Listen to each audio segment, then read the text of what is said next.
blind? Deploy the garrison! Move!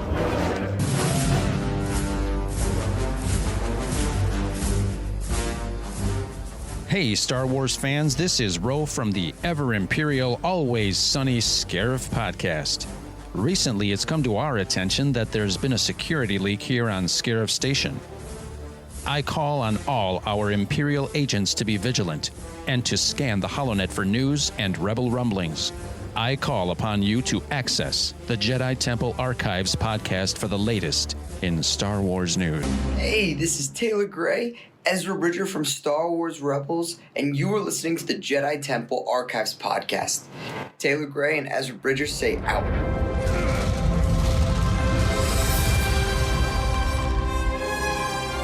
It's up to all of you now.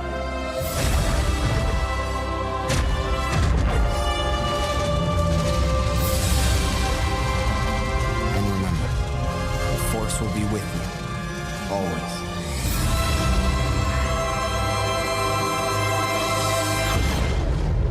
Welcome to episode 27 of the Jedi Temple Archives podcast. There is more knowledge here than anywhere else in the galaxy. Only members of the Jedi Council are allowed access. Guarding the holocrons is one of the most important duties a Jedi can be given. Do you think you're up to the task?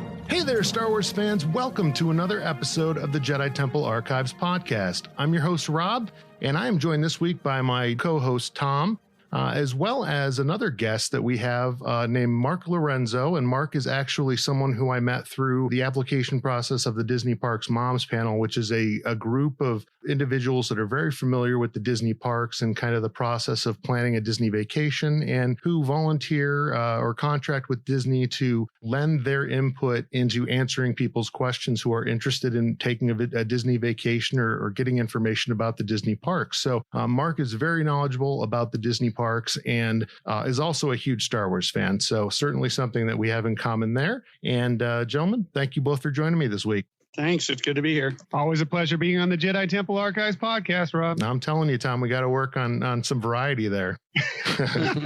Up next week. All right. And just for the record here, we are recording this episode on Monday, September 23rd, 2019. So the topic that we're going to jump into this week, I just got back from my first trip out to the Disneyland Resort and spending quite a bit of time in the land of Star Wars Galaxy's Edge on the planet of Batuu out there. And Marc actually had also gone on a Disneyland vacation a few weeks ago and gotten his first look at Galaxy's Edge as well. Meanwhile, we've got Tom, who is an old hat at this. He's been visiting Batuu as far back as the beginning of June of this year when that first opened out at Disneyland Resort. So one of the kind of conversations that we got into around those trips and visits to Galaxy's Edge was kind of Marc and I had our first impressions on what we thought about it after seeing tons of videos and articles written about it, to get in there and experience it firsthand. And then in talking with Tom, you know, they're visited, I don't know, Tom, how many times have you guys been there? Probably 6 or 7? Yeah, it's around that. I've lost track actually at this point, but we've been there at least 5, 6, maybe 7 times for sure. Yeah. And, you know, from our conversation, it sounds like you're still picking up details and noticing things that you hadn't seen before. So it's going to kind of give us a little bit of variety in terms of this episode and talking about what we've picked up on and our favorite little tidbits about Star Wars Galaxy's Edge. And then we'll kind of wrap it up with some of our conversations around what we're excited to see with that particular land in the future. So I guess let's just go ahead and jump right in. Marc, why don't you give us an idea of kind of what your expectations were going in, and then, you know, how that first visit panned out for you? Sure. I've been to Disneyland probably about 9 or 10 times, but I haven't been since like 5 years ago. So I typically go to Walt Disney World a little bit more, like 3 times a year. But I was so excited for Star Wars Galaxy's Edge, and just to even walk in there. And I, like Robert said, they watched a lot of videos and a lot of stuff online, but there's nothing like I recorded as I walked in, and I was blown away. My jaw just dropped, and I kept turning a corner and seeing something new, and something like, it's like better than being on a movie set, because movie sets are 2D, you'll walk behind them and there's nothing. This is like 3D, where everything, there's corners, and even the way the doorways open, like they kind of like open like in the movies. They slide across the one store, I forgot the name, Doc Ondor's store. And the door swishes to the side, and it's like a big circular door. And then when you first see the Millennium Falcon, it's just amazing, because it's life-size, it's one-on-one. And then there's stormtroopers walking around, interacting, and it's so immersive. I didn't get to see Kylo Ren at all, but then there was I couldn't figure out who she was, but I saw her a lot. The V Marathi character, yep. Yeah, and you guys had mentioned on your previous Jedi Temple archive podcast that she's from the book, and I actually downloaded the book to read it and find out who she was, and I downloaded the Audible version of it too. So you guys influenced her already. It's really cool, because I also got the Star Wars Galaxy's Edge, A Crash of Fate, and they do a lot of references to things in Black Spire Outpost. So it was kind of like an extra addition to the whole thing. But I just was blown away. I stayed 7 nights and went there like twice a day. So to experience new things, to try new, we'll talk about maybe the restaurants later. Oh, for sure. The experience. I did not do the Jedi lightsaber experience or the droid, but I went into the droid factory and that was pretty amazing in itself. They have a lot of little souvenirs. I ended up getting my son a RK5 t-shirt. So. Nice. Yeah, I mean, it took me a little while even to realize that I'd walked past Mobu's Droid Depot, probably 3 or 4 times before I realized what it was that I was walking past. But, kind of as Mark was saying, I had a very similar experience on my first trip into the land. No amount of video or articles or any of that type of thing can prepare you for walking into that space. When we first entered the land, I believe, Tom, that we came in kind of to the Imperial portion of it. Mm-hmm. And so, you walk into the land, and first and foremost, I mean, Disney does an amazing job with that transition. I had read a lot about the fact that they were kind of constricting your viewpoint and then opening it up. And they do that in a number of places throughout the parks for a very dramatic reveal. And it certainly worked here. But the next thing you know, you're standing in Galaxy's Edge in the world of Black Spire Outpost there, and immediately to my right, I've got the TIE shuttle, and you've got an Imperial shop kind of off to the right. You've got your stormtroopers up on the gantry overhead, and it was just incredible. All of a sudden you're there. And as Mark said, I mean, it is so fully fleshed out and so detailed. Every doorway has a control panel that looks like something right out of the movie. The first time that we were in there, I really didn't get to play much with the data pad and the Play Disney Parks app. But Tom's wife, Michelle, was certainly running missions kind of as we were walking around the land. And it looked like a lot of fun. And I immediately got into doing that probably a couple visits later. But, whether it's the shops, whether it's the marketplace, whether it's the restaurants, every place you walked into, there was so much detail to see. And, Tom was even mentioning that he was recognizing things that he had missed in the past as well. So definitely an experience that I would recommend to any Star Wars fan out there. If you're on the fence about going to Star Wars Galaxy's Edge, you really should consider going. I know it can be a pricey experience, a pricey vacation, but I think a lot of Star Wars fans grew up kind of wishing they could step into that world. And this is truly a place where you can do that. Yeah, I mean, I still to this day, and you just talked about it, Rob, we go in there, especially like someplace like Doc Ondor's, There's so much detail work in there that you don't pick up the first time through. It can get a little crowded in there, so you're kind of maneuvering through and you're looking at all the items to purchase, of course. But then you look up and just look at some of the various artifacts from around, and there's things you'll pick up right away and you'll notice. And then the closer you look, the more you see something that references this film, or something that references a show that's yet to come, as a matter of fact, or something that's references something from the animated series. It's incredible, and it's throughout the land when you go through and you look. If you just focus on what's in front of you, if you keep blinders on, yes, you're going to get a wonderful Star Wars experience just in that.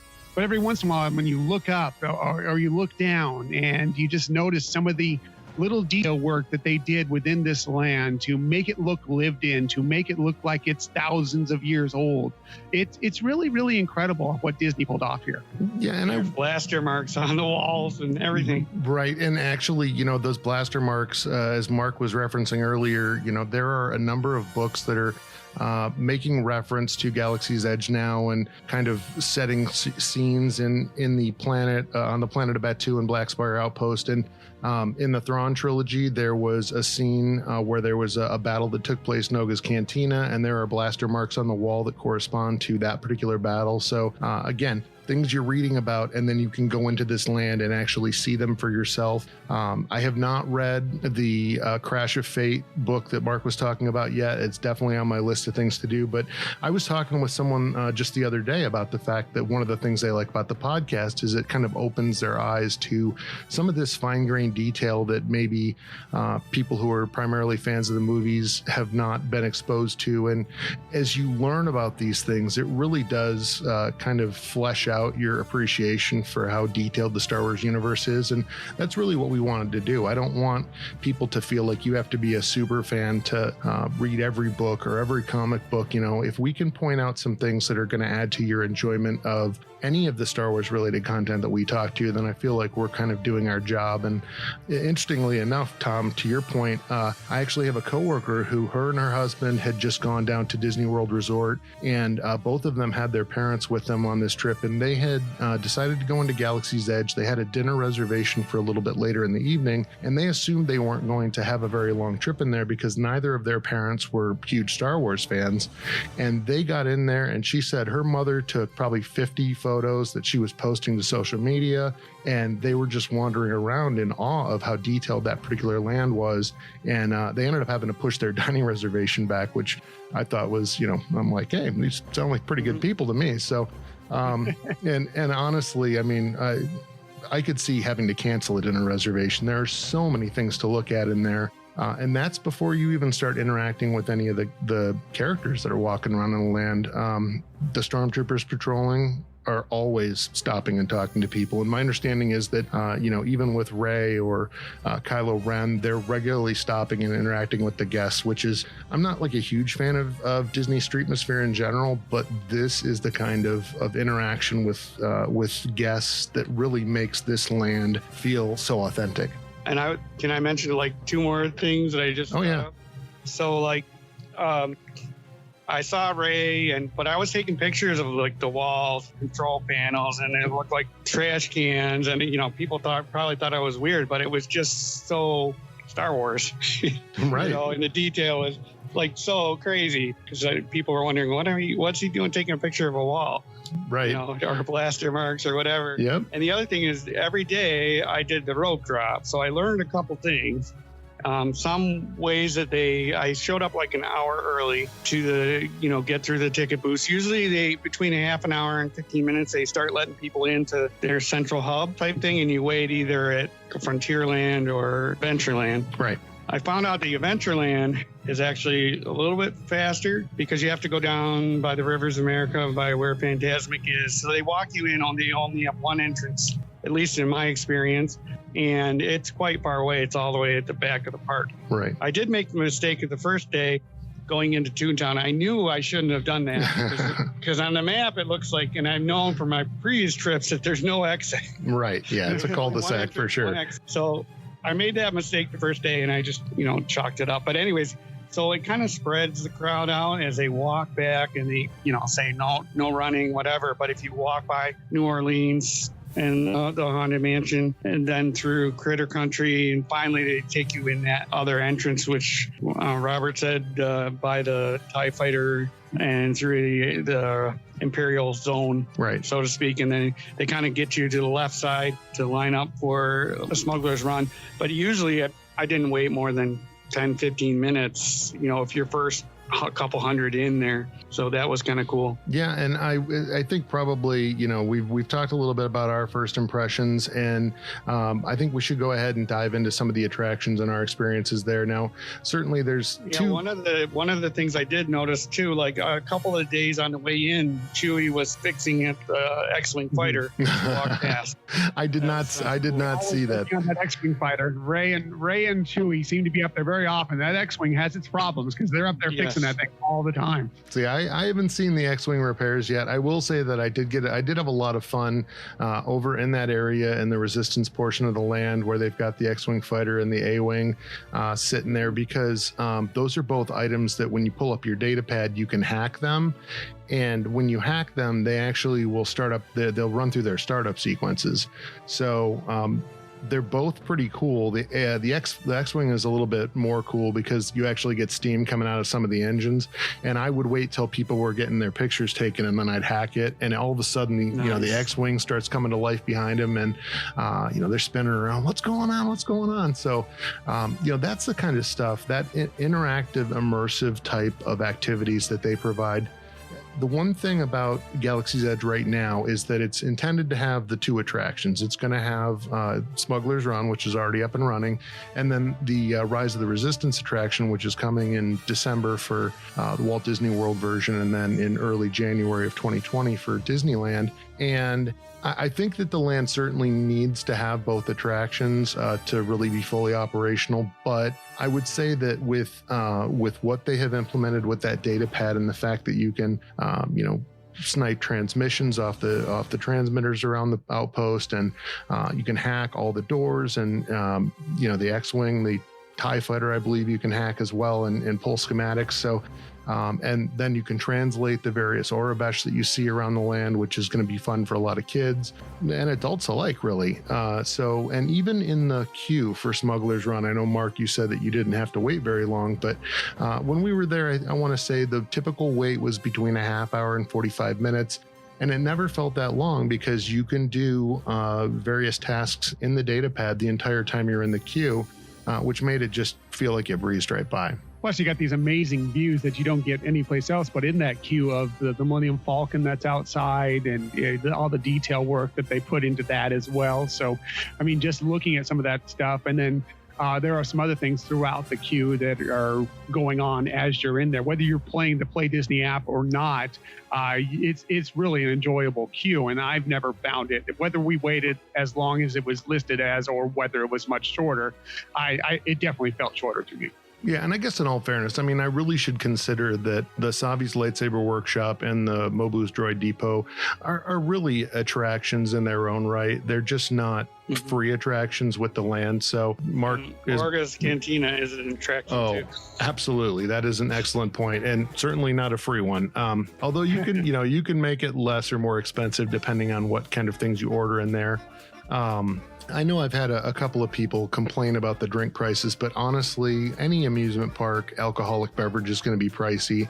And I would say that the prices in there were on par with even like Paddlefish over in Disney Springs, any of the nicer restaurants. So you're certainly paying a premium to have an alcoholic beverage at a Disney park for sure, but you kind of have to consider the fact that it's not like you're going in there to have 10 of them.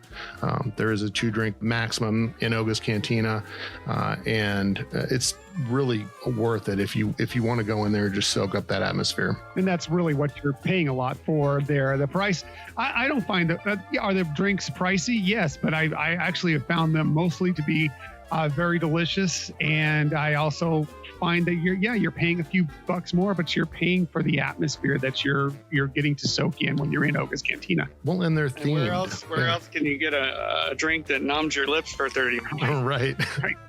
Yeah, I appreciate the fact that they really did go out of their way to create beverages and food that are adventurous for sure, which is in many cases been a knock on different dining options within theme parks for a long time, is that generally the food tends to be pretty run-of-the-mill. And with Galaxy's Edge, I think that they're kind of pulling a lot from what was successful with Satuli Canteen in Pandora at Animal Kingdom Park. And they've now kind of just taken that to the next level where it is otherworldly themed. And, you know, like Mark said, you've got the Fuzzy Tauntaun that has this foam that will numb your lips. There's the Bespin Fizz, I think, right? Yeah, that has the dry ice that creates kind of the bubbling effect. Oh, yeah. Did you guys notice that all the taps too are like levers and things from the Star Wars world? Like hyperspace bar. Everyone is something different from the Star Wars universe. Pretty cool. Yeah. And I mean, the thing is that it's not the same cantina as we see within A New Hope, but you have no doubt in your mind when you walk in there that you were in a Star Wars cantina. Yeah, that's exactly the feel they were going for, and it was extremely successful to me. You know, can it get a bit crowded in there at times? Can it get a bit noisy in there at times? Yeah, but really, do you want anything different out of a Star Wars cantina? No. You want to feel that kind of crowd and that kind of noise, and to feel immersed within this area. And you know, and even the the Batuans that are in there, they take it to their role. If you go up there and sit at the bar, the bartenders kind of had that aloof attitude you'd expect from a bartender in the Star Wars universe. You know, they've just taken it to that next level. Right. Definitely, you have Rex playing the tunes, and I love the songs. I got to go there twice, so yeah. There's already a Spotify playlist that you can go out and they've been adding additional songs to that kind of as it goes. But there's been a lot of people that have visited Galaxy's Edge and have come out of there wanting to be able to listen to that music, and so that is something that is being provided for. And it has callbacks to some of the original songs, and so it's kind of cool. Yeah, they did that and worked them in. Yep, and not just callbacks to the songs, also callbacks to the original Star Tours with Captain Rex is now DJ Rex, and Lightspeed to Endor. You kind of get that out of him every once in a while when he malfunctions a little bit. It's pretty funny. I got to eat Olga. I ordered Olga's Obsession, which is kind of like a Jello with little bubble balls and Pop Rocks. That was really good. And I tried the Batuu bits too. Not as big a fan. Well, I like the Batuu bits, but they have wasabi. Oh yeah, and they're really spicy. Yeah, it was like my wife Michelle. We got the Batuu bits when we were there the first time, and we didn't know that they had the wasabi peas in there, and so we're just snacking away. And my wife Michelle just can't stand wasabi, and she took one bite of those wasabi peas, and you can see her like patting her tongue trying to get it out. So it was pretty funny. I felt so badly for her, but we put that warning out afterwards. Beware, there's the wasabi peas in there. Yeah, and I will say, I mean, of all the food in Galaxy's Edge, the items at Olga's Cantina seem to be the ones where I hear more mixed reviews. But when you turn over to Ronto Roasters, I don't know, Mark, did you get to do the Ronto wraps while you were there? Yeah, I did. I actually ate the lunch or dinner one. I like that one, but I love the breakfast one. I think I had two of those, 2 separate days. For some reason, the Ronto roaster for lunch and dinner seemed a little bit more dry versus the one in breakfast had eggs and bacon and cheese and, plus the sausage, which is really, really good. Right.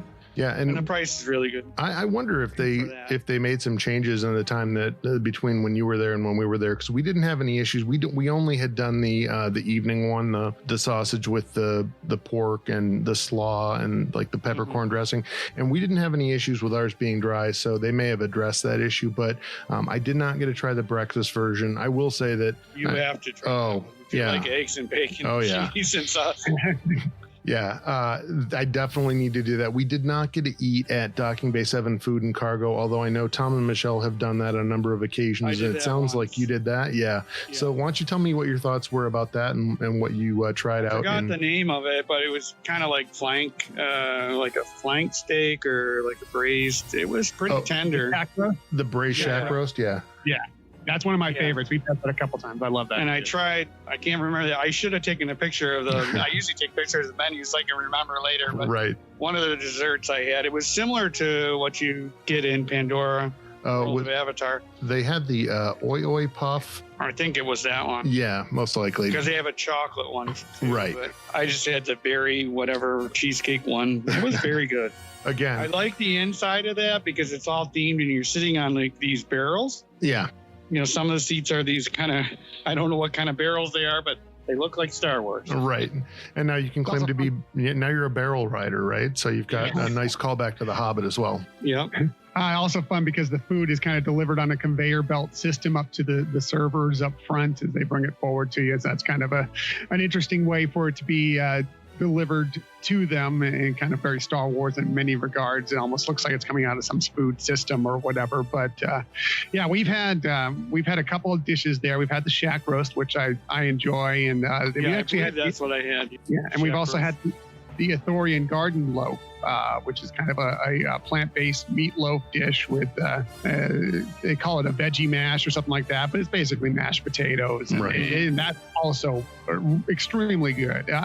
I've not been disappointed by anything food-wise that came out of Star Wars Galaxy's Edge, and really, I mean, they could have just kind of let it be fine. It didn't have to be anything special. The land itself is really the attraction there, but just upping the game that much more with great food. And yeah, the Ronto wrap is another wonderful dish that you can just grab and go as you're meandering your way around and exploring the land. It's really wonderful. Yep. And I did have 2 blue milks and 1 green because I had to try it. But actually, the blue milk, I liked them both kind of equally, but it was really nice on a hot day because it was hot there when it was in the 90s when I was there, end of summer type thing. But it's kind of refreshing because it's like a slushy, kind of has ice in it when you first, start to taste it. So they're definitely different tastes. I didn't try them mixed. Yeah, I did not get a chance to try the green one. We did try the blue milk on one of our visits there. And it kind of makes me wonder if some people just kind of get psyched out a little bit because they know it's not a milk-based beverage, and potentially they have some issues with the rice milk or whatever the case may be. But I didn't think that it had an unusual texture. It was definitely very smoothie-like.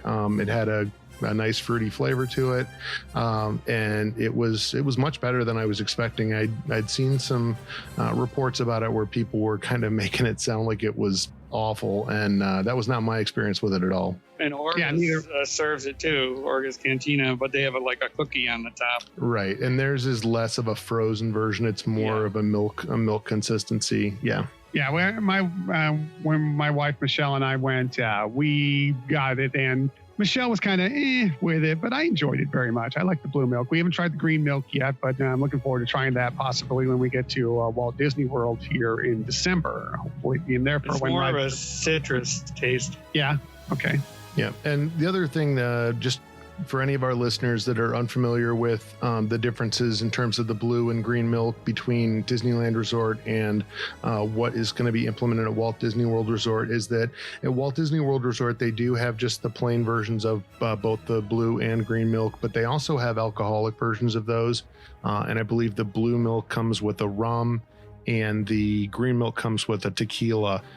So there's going to be, another option at Walt Disney World that's not available out at Disneyland. Really in Disneyland Park, the only place you're going to be able to get alcohol at all is within Oga's, I believe. And that was a big deal because, there's never been alcohol served outside of Club 33 within Disneyland Park itself. So even having one spot within it that they served alcohol was quite a big deal. And who knows if they'll eventually integrate it to some of the other places within Star Wars Galaxy's Edge. But it was a big step for Disneyland when they first decided to make that leap. Right. And it's probably the cause of their 2-drink minimum also to get you out within 45 minutes. Yeah, and I will say that it's mostly standing too. Right, and it was we kind of experienced where depending on how busy it is and the speed of your server, 2 drinks within 45 minutes can be kind of a big ask, but I didn't see anyone really getting shoved out the door when we were there, as long as they were, kind of actively ordering and not just kind of standing around and taking photos. Olga wasn't cracking down on you in there? No, she seemed pretty laid back about it when we were there. So now, you already had mentioned Doc Ondar's Den of Antiquities, and that is kind of the largest central merchandise location within Black Spire Outpost there, and certainly the most visually stunning. I mean, not only do you have roughly an 8-foot tall Ithorian animatronic, which is impressive in its own right, in Doc Ondar, but the entire shop is as it was mentioned earlier on the show, you kind of come in and it's a circular room. There is the doorway is round, right, and it slides to the side. It's yep. Whoa. Yep, it is very impressive. And I mean, there were plenty of people just standing there kind of marveling at the door when we were going in, but it's not a huge space. I mean, there were a few times we went in there and it felt pretty packed, but there is all kinds of merchandise. And as Tom mentioned, the detail in terms of the items that they have on the wall, it's like Star Wars Applebee's on crack. There are so many tchotchkes on the wall. I had to take video of it just to be able to look at it kind of offline and see what I was missing. Then the really cool thing is right now behind Doc Ondar, there is the helmet and the rifle from the upcoming Mandalorian series on Disney Plus. So they've got some cool Easter eggs in there for not only past Star Wars stuff, but future Star Wars, offerings that are going to be coming out later this year. So check that out if you get in there. Mark, did you? The kyber crystals are in there. Yeah, and the holocrons. And there's even like creatures in tanks, and the water level moves up and down, and stuff happens in these little tanks. Right. It's kind of cool. This is really the location that is going to have your kind of higher end collectible stuff. So they had a TIE pilot helmet that was in there that was upwards of $400. They have some very cool masks and Sith robe, I believe, on one of the walls there, as well as a bunch of kind of statues or busts that you can put on your desk. So they also have legacy lightsabers. Lightsaber. Yep. So these are going to be, if you want to buy a lightsaber that is kind of a replica of what you might have seen in the movies, be it Darth Maul's lightsaber or Luke's or Obi-Wan, that's where you're going to find that. If you're lucky enough, looking replicas, by the way, not just kind of the plastic ones you'll see at some of the shops. I mean, these are really legitimate looking replicas of the ones you've seen in many of the films and in the animated series. And they were flying like hotcakes. People were buying them left and right. Yeah, and I didn't think that they were ridiculously priced for what they were. They were very solid hilts. They seemed a little bigger than they should have been, but I know they've got a lot of electronics packed in those hilts. So, and they were all in the kind of low to mid $100 range, and I'm sure that the blade is extra on top of that. I would guess, but still, I saw a lot of people buying those. I saw a lot of people walking around the parks, both parks really, with their sheaths from the Sabi's Lightsaber Workshop as well. Yeah, Disney was making plenty of money. I remember the first day. It was the second day of it actually doing for the kind of the previews when you had to do a reservation at the time, and we were there waiting in line because at this point you had to wait in line to get into Oga's Cantina, and there was a family of 4 or 5 in front of us, and they all had a droid, and they all had a lightsaber, and I'm just thinking to myself, I'm so glad we own Disney stock. Yes. And don't have a family of 5 with you. And yes. A lot of people made the droids too. I mean, there was tons of people with the droids. Yep. Yeah, and I mean, in the droid shop too. There's the full size R2D2 working model is 25,000 credits. Yeah. Yep. And I talked to the cast member there. I said, "Well, do people buy these?" "Oh yeah." So one guy bought 2. Oh my gosh. Wow. So yeah, there is some money out there in Southern California in case people didn't recognize that, and certainly other places within the country where they can go out there and drop some serious cash in these stores if they want to. R2D2s if you have 2. Right. They armed them each with a lightsaber from Savi's workshop, and they've got their own droid battle going on. I mean, one thing I just took in is, yes, Doc Ondar's was great, and Droid Depot and all that, but just walking through the marketplace itself, it just the stuff they had hanging, the different parts of the wall and everything, it was another place that brought a tear to my eye when I first walked through it, because you've seen in so many of the films and the animated series and such. So much of these marketplaces that are similar to that. And it was just so accurate to me. It just really, really felt like Star Wars the first time you walked through that area. Yeah, Plus all the sounds too. There's sound. Mm-hmm. Everything has sound. Even the middle bench where you sit down is like a circular and it looks like kind of an evaporator, but that's making sounds. And certain ports in the wall are making sounds. It's just the droids make sounds, anything that's around has sound too. And the cast members are authentic about how they interact with the guests. I mean, Tom, you mentioned when you were there the first time, they asked you where you were from and kind of tripped you up a little bit because they didn't know where San Diego was, because they are really approaching it. They are on the planet of Batuu, and you were a visitor to their world. And, you know, when you ask about prices, they're giving credits. When you want to run your credit card, they tell you to put it in the droid. You know, it's bright suns and rising moons. Yeah, data pad. Yeah. Yep. And so many of them have their own stories. Like if you ask them, you know, how long have you been here or whatever the case may be, they'll tell you a backstory. A lot of them on, you know, if they grew up there or if they were brought here by cookie tugs or whatever the case may be. They have something to tell you about why they're on Black Spire Outpost. And what's strange is that it is so easy for that kind of stuff to come off as awkward or just clunky. And I was impressed because they all seemed like they were completely comfortable in their own skin. They all kind of made you feel like you just wanted to believe the story they were telling you. Definitely. Yeah, completely. And you know, and well, one thing I'll ask you guys right off the bat here, and I feel this way, and we've been there numerous times already. You guys have made multiple visits during your trips to Disneyland here recently. When you're in there, you almost forget that you're at Disneyland. Every once in a while, there's something that brings you back to reality. Maybe there's a security guard who are still in their security, you know, Disney security outfits or whatever. But for the most part, you almost walk when you leave the land and you walk back into Disneyland, the park, and you're like, oh yeah, that's right. We're right here. Yeah. You almost forget about it. Yep. It's so believable and immersive that you do. I mean, I found that happening quite a bit. And I'm like, then when you walk, so there's 3 entrances or exits, whatever. So you walk through them and it's like tunnels, and it kind of about halfway through transitions to whatever land you're going into. But you can't see anything else other than Batuu when you're back there. And I thought that was totally amazing. Yeah. And it's interesting, those transitions, I would almost describe them as gradually abrupt because it's not a very long space that these changes occur within, but they have merged that point where you go from the park into Galaxy's Edge. They have tried to match it so closely on both sides that you really are you're walking through Critter Country or whatever, and then boom, you're in Galaxy's Edge, and it happens within a span of maybe 50 yards.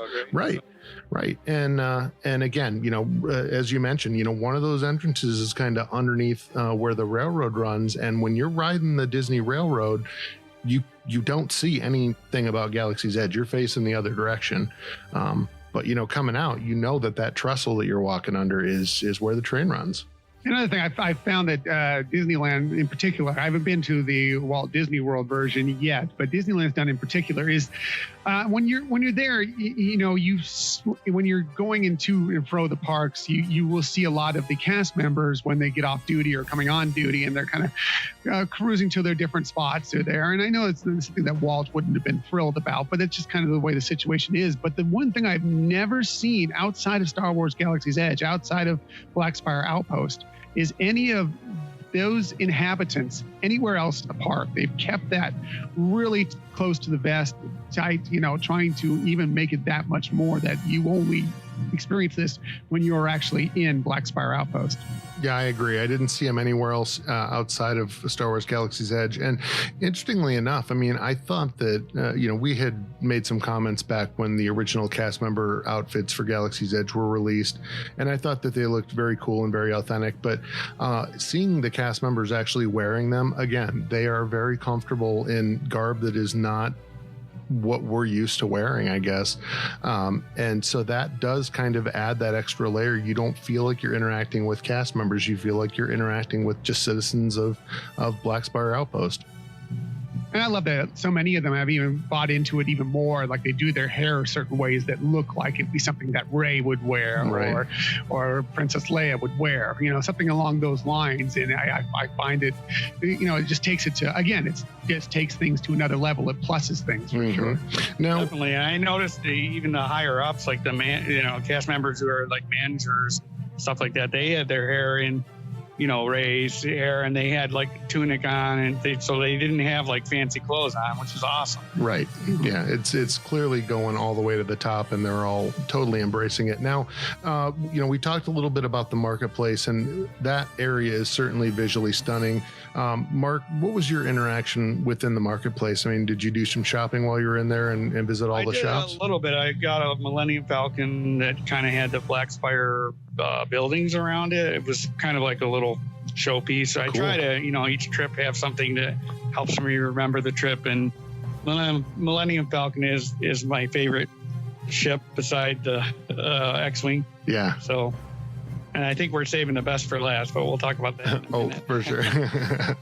Something about the Millennium Falcon? Place, but some of the shops are very small. I like the merchandise is kind of authentic. There's nothing like plastic, look like it was made in a toy factory. Right.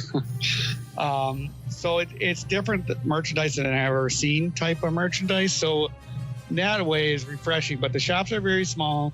There is no air conditioning. So it got quite, when I was there, like I said, it was in the 90s. So it got quite hot and stuffy in some of those little nooks and corners of the shops. But I love the overhanging, canopies and just all the little details around. Everywhere you look, there's something little. Yeah, and we had the same experience. I will say that I was very impressed with the merchandise that we found, especially within the marketplace itself. I have a Jedi costume that I had purchased last year, and I actually ended up upgrading the belt and the tunic because the items that they had in one of the shops there in the marketplace were really reasonably priced for the quality that they were. So that was kind of like my splurge purchase on this trip. But I also had gotten a set of Han Solo's dice from my wife about a year and a half ago for Father's Day, and had those hanging in my car. Well, they had the same type of thing within the marketplace, and they were actually less expensive and better quality than the ones that she'd found for me. So she actually... I agree with you, because I have one in my car, but those look bigger and better. Oh yeah, and they had nice heft to them. I love that they've got the Sabacc deck. So you can buy a deck of Sabacc cards, and has the rules where you can go and play it at home. So just the general quality of the merchandise. I saw a lot of kids walking around with stuff from the Toydarian toy shop there. The Wampa ice creature, or and the banthas, or whatever the case may be. They had all kinds of stuff in there that younger kids would really love. And it, as Mark said, it was super authentic. I mean, different textures and different materials than you'd see pretty much anywhere else. And nothing I wanted to get a pork, but I didn't see any other than small ones. Right. They must have sold out of them because they're very popular. Yeah. Yeah, the Porgs and the Lothcats were selling a lot when we were there several times. But the other thing about the merchandise as well is that you won't see anything in there that says Disneyland on it. There'll be plenty of stuff that says Galaxy's Edge or Black Spire Outpost, but you will not see anything that actually says Disneyland within it.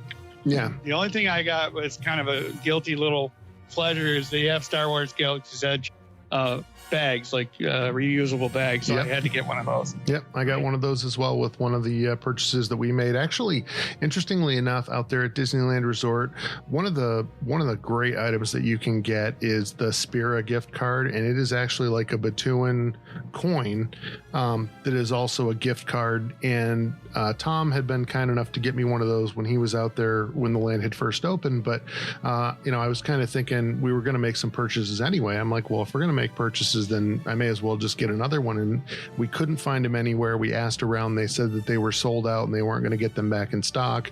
And 2 days later, we found them there.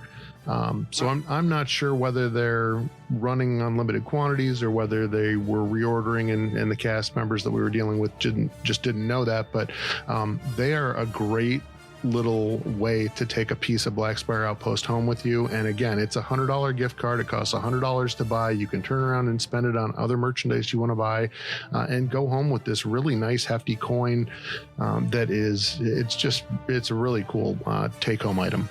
And it's reloadable too, so you can put more money on it if you want, so you can use it as many times as you want. Yep. And you can use it outside of Star Wars Galaxy's Edge as well. So if you're, if you want to use it to pay for your room or a meal or whatever the case may be, they will accept them pretty much any place where Disney gift cards are accepted.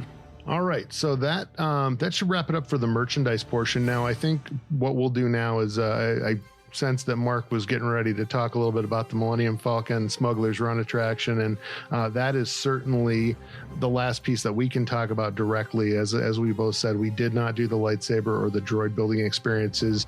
I will be talking about that in probably early January. We're going to be out in Walt Disney World at Galaxy's Edge in December to do Rise of the Resistance, and I'm going to do both of those experiences with my son. So we will be back to talk more about that then. But without a doubt, the centerpiece of Star Wars Galaxy's Edge right now is the Millennium Falcon Smuggler's Run attraction.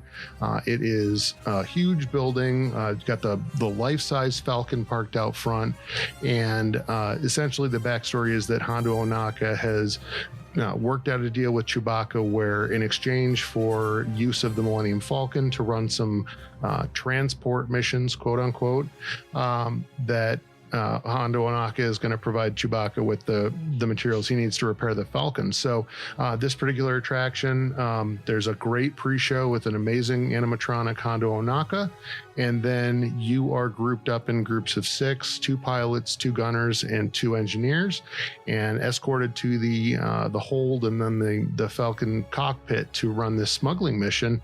And Mark, I think you said you rode it about 10 times in the time that you were there? Yeah, about 10 times. I did all the positions except for the left gunner.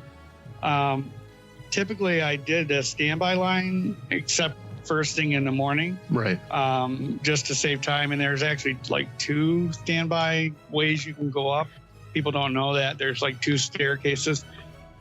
Typically, that gets you in there a little faster. But if you use the standby line, be prepared. You'll probably be an engineer or a gunner, right? Because most people want the pilot, for good reason. Right. So, but I was happy. I actually like some observation about the engineer is you can see everything, which is nice. Right. I did the gunner the least amount of times, and I never figured out how to do it, take it off automatic. So next time I go, I'll have to figure out that, because you actually put it in manual targeting, I guess. Oh. Yeah, it asks you at the beginning if you want to do manual or automatic. Because that was my first time on there, and I was so excited I didn't even notice that it said anything. And it is. They're to your side, either your right or your left. That was the only thing that was a little difficult. You kind of had to be looking right or left the whole time, except for the pilots that look straight on. And honestly, it's a lot like that with the engineer as well, because you have to essentially flip any toggle or push any button that's flashing, and depending on your pilots, that can be a lot.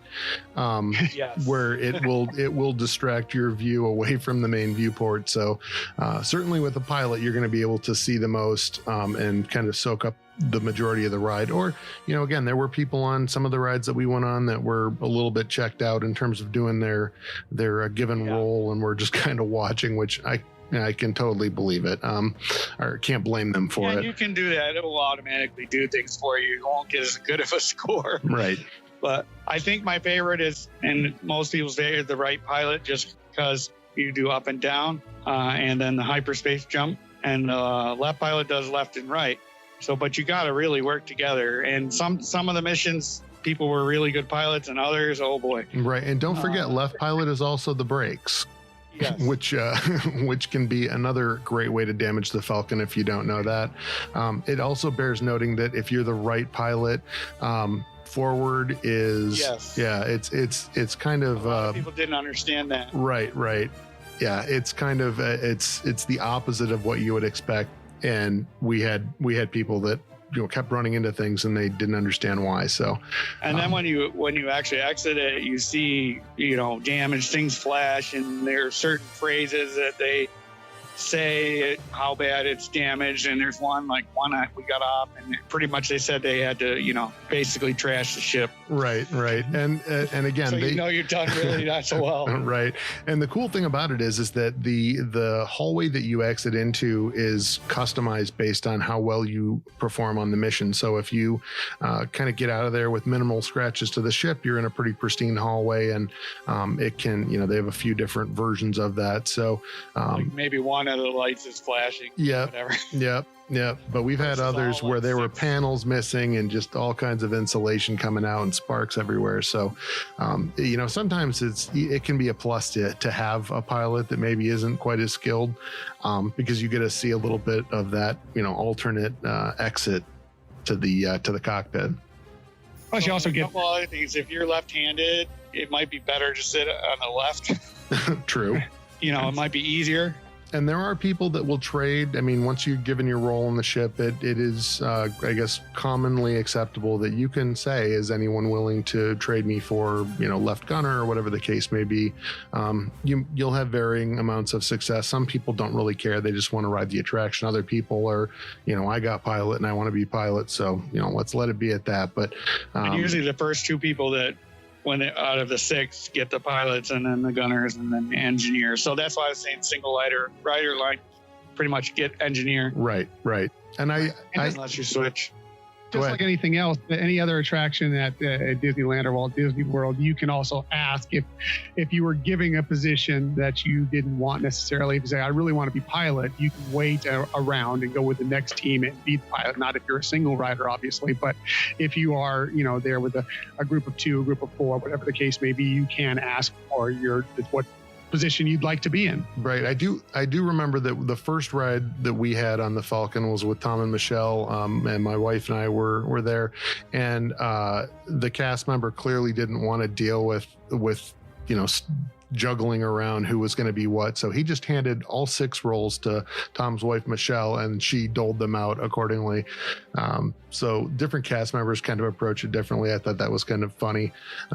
But other cast members are, as Mark was saying, are just going to hand it out based on what position you are in line. And what I like too, and this is totally different than any other attraction that I've been on, is once you get those roles, you go into like Millennium Falcon where the chess table is. I forgot the official name of it. You kind of go in a waiting area, but you're just there with your team and some of the other, and they call you by color. So you might have like 5 minutes to just walk around and look.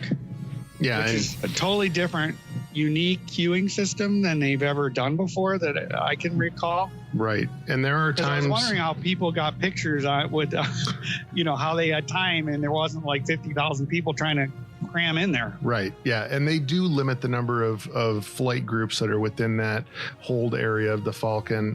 There's always, I think the first thing we did when we got in there, Tom grabbed our camera and was like, get back behind the Dejarik table. And so we went back and got our picture taken there. And there are times where alarms will go off in the hold there, and there's one flashing button. So that usually gets relegated to an industrious kid that's wandering around. People will go hit the button. Or in our case, it was Michelle, the child-size adult. There's spork nests in there. And the other thing is, so like I just recently went to California for a work trip. It wasn't anywhere near Disneyland, but on the way home, the way there, so I watched the 3 original Star Wars movies, and I was specifically watching for Millennium Falcon interiors or any details, and they have like that down to a T. It's amazing. If you ever get a chance to rewatch them and just look for anything architecturally like Millennium Falcon, like the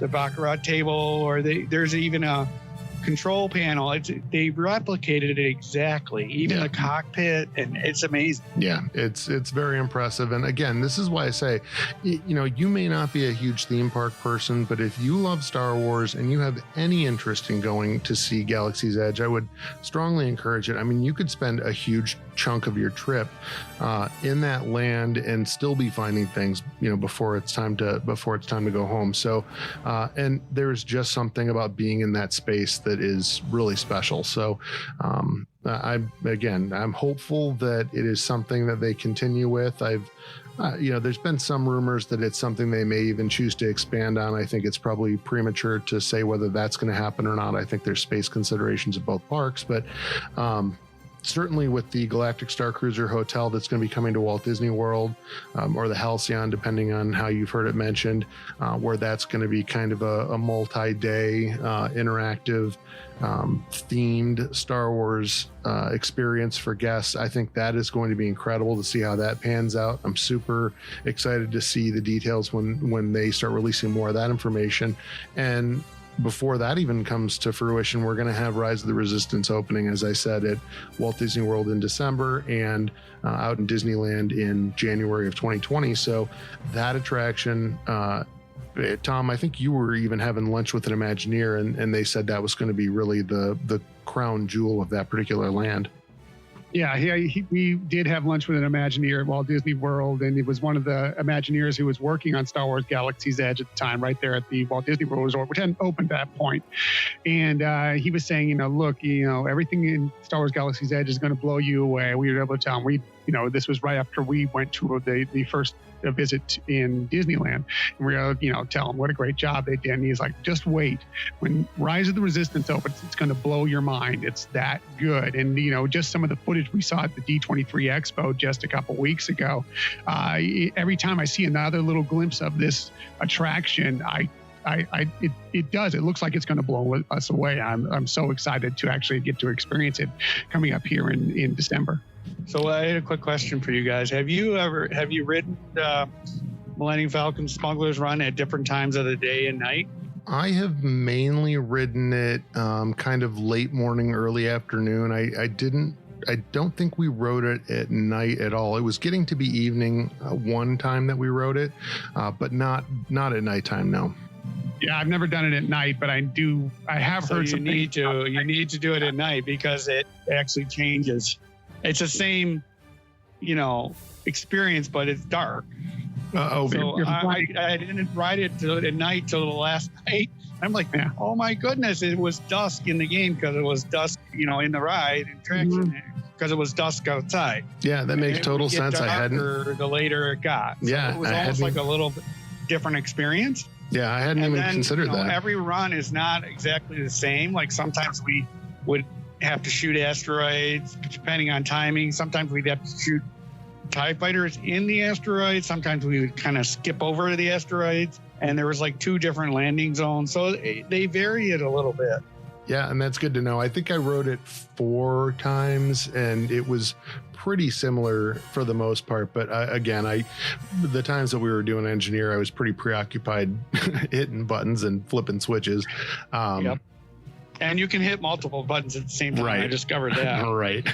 Face roll on the console. It's an old gamer's trick, right?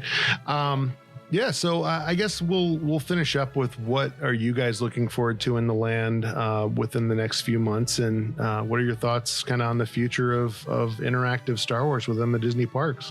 I talked about it just a little bit ago. Rise of the Resistance, it looks phenomenal. It looks like it's going to take leaps and bounds ahead of what you've experienced in any attraction ever at a Disney park, at a Disney resort. I'm very excited about that. The Galactic Star Cruiser, I know that's going to crush my bank account, but we do need to find a way to do that because that's just how we roll. We just love Star Wars so much. It's for the children, Tom. That's right. It's always for the It's always for the younglings. That's just something that's going to take, Star Wars Galaxy's Edge, Batuu, Black Spire Outpost, let us live our Star Wars dream to a point. That just seems like it's going to take it over and above where you're actually going to be in Star Wars. So it's all incredible. I'm so excited for it. It's a great time to be a Star Wars fan. I think there's going to be a lot of fathers and probably a good number of mothers that are like, oh, I have to take the kids down to do the lightsaber training remote thing. I mean, it's for the kids, right? When it's really them that wants to be in there fighting the remote. Oh, I'm going to take my 21-year-old son. Definitely. For the kids, right? Exactly. For the children or for the younglings. We got to keep it themed. It's like a cruise ship where all the meals and everything are included. Right. You got to do it at least once. Yeah. And I will say that, I love the idea that, there's not going to be parking right at the hotel. There's the starport you park at. You kind of shuttle up to the Star Cruiser itself, and then the same type of taking a shuttle down to the surface of Batuu, where they're going to have the view screens on the inside of the vehicle that's transporting you, and it's going to just keep it so ultra immersive. I can only imagine the types of things that they're going to offer within that hotel experience as well. I hesitate to even call it a hotel because I think it's going to be so much more than that. Well, definitely. So I agree with what Tom said too, but I do want to do the little things too on my next trips. I'm going in November to Walt Disney World, so I'm going to check that out. And even though the Rise of Resistance won't be open, but I want to do things like the Play Disney app and, try to hack things. And I've learned a couple things even in recording this podcast. Good. And, I think I see a lightsaber building experience in my future.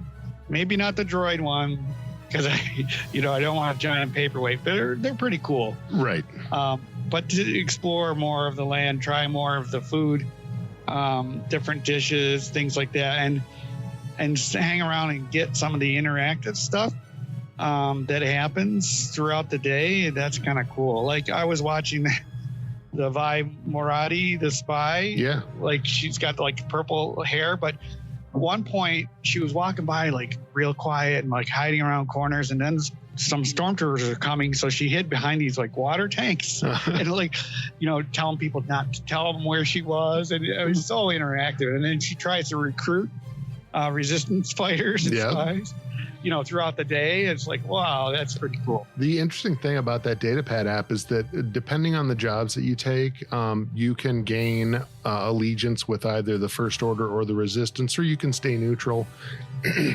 And there are characters. I went up to V Maradi and asked if I could get a picture with her, and she looks at me and she's like, are you Resistance or are you, First Order? And I said, oh, definitely Resistance. And so she was willing to do a casual photo based on that. But, different characters are going to react differently to you. I walked by a couple of stormtroopers that were harassing one of the residents of Batuu. And I'm like, oh, come on, leave her alone. What are you harassing her for? And one of them just turned around and started going to town on me. So it's just fun. You can interact with them as little or as much as you want. And, they all stay. I can only imagine how hot it is in those, in that armor on a day like the one that Mark was talking about, or the first Saturday that we were there. They've got to be broiling in there, but, they stay right in character and they have a great time with it. Yeah, and also with the Play Disney app, another thing, yes, you can, of course, decode a lot of things, steal plans for the TIE Echelon, whatever the case may be, but also keep it open when you do Millennium Falcon Smuggler's Run, because whatever credits you earn during that will show up on your account. So just keep that in mind when you're there and helping Hondo to get that coaxium back to the right. And I believe early on, before the land had opened, there was some talk that there may be, within Doc Onders or whatever, that you may be able to haggle price. I don't know if credits will ever come into that, where based on the number of credits you have, there may be some sort of discount available. But I haven't heard any details about that. I don't know that at this point that's something that they're going to implement. But certainly it's a fun way to keep score. And as I said, you can build your allegiance with the Resistance or the First Order, and have different experiences with those characters based on what your particular allegiance is. So, even with the droids that we were talking about, the personality chips, there are personality chips for the droids that will ally them more or less with one side or the other. So there's so many different variables that go into what kind of experience you're going to have in Star Wars Galaxy's Edge. But I think that without a doubt, the thing that we can say is that it is ultra immersive, and you will not be disappointed if you are a Star Wars fan. You will walk in there and you will feel like you are in that universe. Yeah, Chewie, we're home, right? That's right. We are home. So I think with that, we're going to go ahead and wrap it for this episode. We're going to kind of bypass it. We went a little bit longer than I originally planned, so we're not going to do any HoloNet news this week. But certainly, if you are out there and you're considering a visit to Star Wars Galaxy's Edge and you have questions, feel free to reach out to us at jtapodcast@gmail.com, or you can reach out to us on social media on Facebook, Twitter, Instagram, or Pinterest at JTA Podcast. Tom also has a podcast that he does with his wife Michelle called the Hyperion Adventures Podcast, and he will give you some information about how you can find them. Sure. Thanks, Rob. We are the Hyperion Adventures Podcast. We focus on most things Disney, trips to the parks, and et cetera, but we also talk Star Wars, we talk Marvel, we talk films. So please come and listen to our podcast. We're pretty much everywhere where you normally get podcasts. Apple Podcasts is usually the best place to find us. And you want to follow us along on social media. We're on Twitter at Hyperion Podcast, Facebook, Instagram, and Pinterest at Hyperion Adventures Podcast. Yeah, and I would definitely say that, if you're a person that loves to listen to podcasts and you find a podcast that you really enjoy, the best way that you can promote us and help to grow the podcast is going to be just to tell a friend or many friends about it and get them to come out and give us a listen as well. We really do want to, provide a service, which is in our case, trying to kind of flesh out the Star Wars stories that you're already familiar with and help you to really enjoy a little bit more of the detail that goes into all these worlds. And certainly Star Wars Galaxy's Edge is a wonderful place where you can actually see some of that come to life. So definitely hope you enjoyed the podcast episode. If you want to reach out to us and talk about your experience, please do so. Or again, like I said, if you have any questions, drop us a line. So with that being said, Marc, thank you so much for joining us this week and sharing your experience out at Disneyland and Star Wars Galaxy's Edge. Thank you for inviting me. Tilde Spire. Tilde Spire, yep. And that is, if you're going to go to Galaxy's Edge, get used to that. That is the common farewell that they use out there, and you will hear it often. So again, thank you for listening, and may the Force be with you.